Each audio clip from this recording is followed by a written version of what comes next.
how to change Instagram picture after posting it.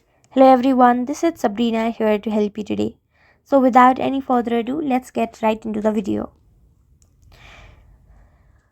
So you can edit your post after posting, but you cannot add a new picture or delete a single picture if you have used collage mode or multiple photos mode.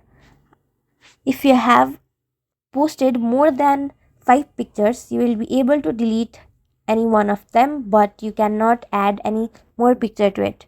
However, you can change its privacy and also different features like background fitting and many more.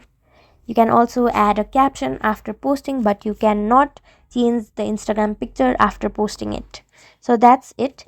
Thank you for watching this video. Make sure to like, share and subscribe to our YouTube channel.